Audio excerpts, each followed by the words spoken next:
Hi everyone, and welcome to day 8 of our Battle of the Poets project. So today we're going to be looking at a poet by the name of T.S. Eliot.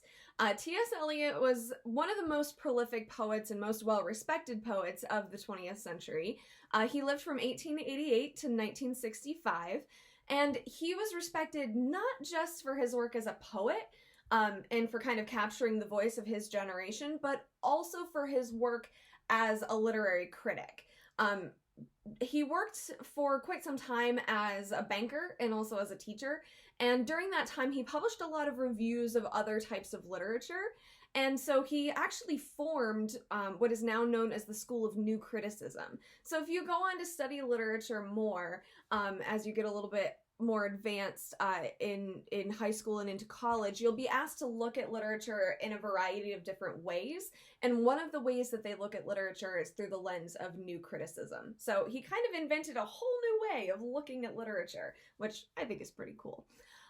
He's also known for writing other things too. He wrote plays, he wrote some short stories. He actually wrote the original text that is the basis for the musical Cats. But we're not going to hold that against him. So T.S. Eliot is really fascinating. He was born in America. He was actually born in St. Louis, and he spent his life in a couple different places, but he ultimately became a British citizen. He left America entirely, gave up his American citizenship, and became a subject of Britain. And that feeling of like homelessness or not belonging is something that you see pretty frequently in his poems. So he's known for writing not just a lot of poems, but for writing long poems. His most famous poem, The Wasteland, is what would be considered an epic poem. It's very, very long, and his poetry is full of symbolism and allegories and just a lot of references to mythology, to other literature. He studied widely. He studied other languages. He studied mythology. He studied philosophy. So in his poems, you see references to a lot of these different things. It's not uncommon to see other languages in his poetry, or to see figures from mythology popping up in his poems. When I was talking with a friend about his poetry, a friend who actually doesn't care for his poetry very much, hi Holly, I described it as being sort of an inside joke, because if you understand the things that he understood, you'll be able to see a lot more in his poetry. So another thing that he practiced in his poetry is this juxtaposition or putting together of little fragments. So he sort of assembled his poem as if you were assembling a mosaic. So taking little fragments of pieces and putting them next to each other and having that present meaning. So instead of just coming out and saying what he meant, he would take a little piece of symbolism from here and a little an image from here, and he would put them next to each other and sort of startle you by how they fit together, how different they were. So that's kind of his way of putting together poetry. So when you first read it, you might get to the end and be like, what? Having studied a lot of T.S. Eliot poetry, I still feel that way. So my recommendation for you for this poem is to just kind of relax, sit back and see what images come to your mind and what the feelings are behind those images, because chances are you're going to understand what he's trying to say best that way. So today I'm going to read for you a poem that's called The Love Song of J. Alfred Prufrock. And for my students who are watching this at home, I want you especially to keep an eye out for his use of personification.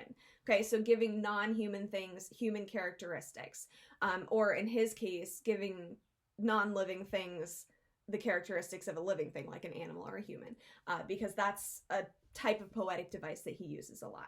Okay, so again, this is The Love Song of J. Alfred Prufrock.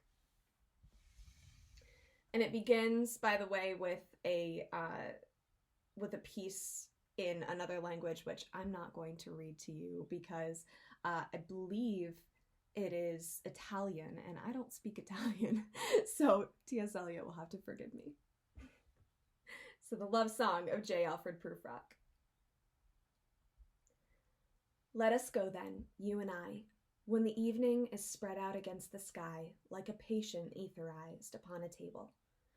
Let us go through certain half-deserted streets, the muttering retreats of restless nights in one-night cheap hotels and sawdust restaurants with oyster shells. Streets that follow like a tedious argument of insidious intent to lead you to an overwhelming question. Oh, do not ask, what is it? Let us go and make our visit. In the room, the women come and go, talking of Michelangelo. The yellow fog that rubs its back upon the window panes, the yellow smoke that rubs its muzzle on the window panes, licked its tongue into the corners of the evening, lingered upon the pools that stand in drains, let fall upon its back the soot that falls from chimneys, slipped by the terrace, made a sudden leap, and, seeing that it was a soft October night, curled once about the house and fell asleep. And indeed there will be time for the yellow smoke that slides along the street, rubbing its back upon the window panes. There will be time to prepare a face to meet the faces that you meet. There will be time to murder and create, and time for all the works and days of hands that lift and drop a question on your plate, time for you and time for me, and time yet for 100 indecisions, and for 100 visions and revisions before the taking of a toast and tea. In the room the women come and go, talking of Michelangelo.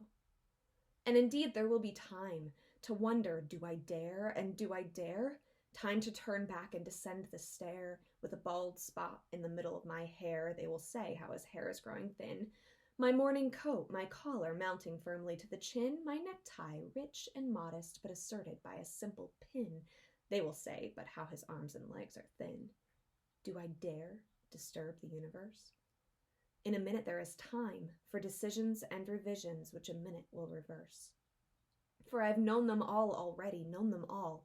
Have known the evenings, mornings, afternoons. I have measured out my life with coffee spoons. I know the voices dying with a dying fall beneath the music from a farther room. So how should I presume? And I have known the eyes already, known them all, the eyes that fix you in a formulated phrase, and when I am formulated, sprawling on a pin, when I am pinned and wriggling on the wall, then how should I begin to spit out all the butt ends of my days and ways, and how should I presume? And I have known the arms already, known them all, arms that are braceleted and white and bare, but in the lamplight downed with light brown hair. Is it perfume from a dress that makes me so digress? Arms that lie along a table or wrap around a shawl. And should I then presume? And how should I begin?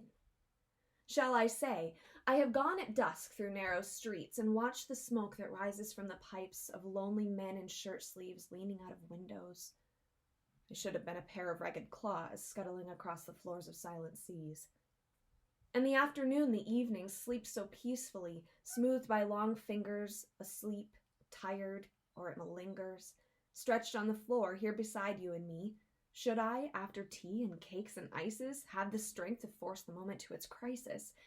But though I have wept and fasted, wept and prayed, though I have seen my head, grown slightly bald, brought in upon a platter, I am no prophet, and here's no great matter. I have seen the moment of my greatness flicker, and I have seen the eternal footman hold my coat and snicker, and, in short, I was afraid. And would it have been worth it, after all, after the cups, the marmalade, the tea, among the porcelain, among some talk of you and me, would it have been worthwhile to have bitten off the matter with a smile, to have squeezed the universe into a ball, to roll it towards some overwhelming question, to say, I am Lazarus, come from the dead, come back to tell you all, I should tell you all? If one, settling a pillow by her head, should say, that is not what I meant at all, that is not it at all. And would it have been worth it after all? Would it have been worthwhile? After the sunsets and the dooryards and the sprinkled streets, after the novels, after the teacups, after the skirts that trail along the floor, and this, and so much more? It is impossible to say just what I mean, but as if a magic lantern through the nerves and patterns on a screen, would it have been worthwhile if one, settling a pillow or throwing off a shawl and turning toward the window, should say, that is not it at all, that is not what I meant at all. No, I am not Prince Hamlet, nor was meant to be. I am an attendant lord, one that will do to swell a progress, start a scene or two, advise the prince, no doubt an easy tool, deferential, glad to be of use, Politic, cautious, and meticulous, full of high sentence, but a bit obtuse. At times, indeed, almost ridiculous. Almost, at times, the fool. I grow old. I grow old. I shall wear the bottoms of my trousers rolled. Shall I part my hair behind? Do I dare to eat a peach? I shall wear white flannel trousers and walk upon the beach.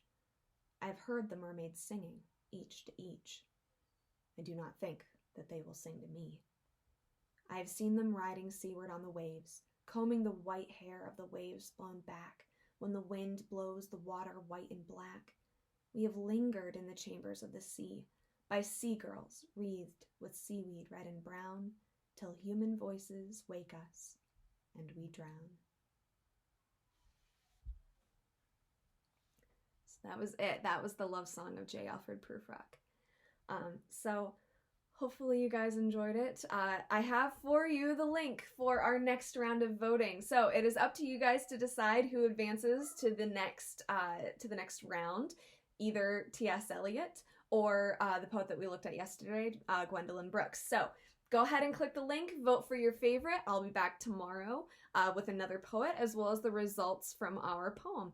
Thank you guys for joining me, and I hope you have a great rest of your day.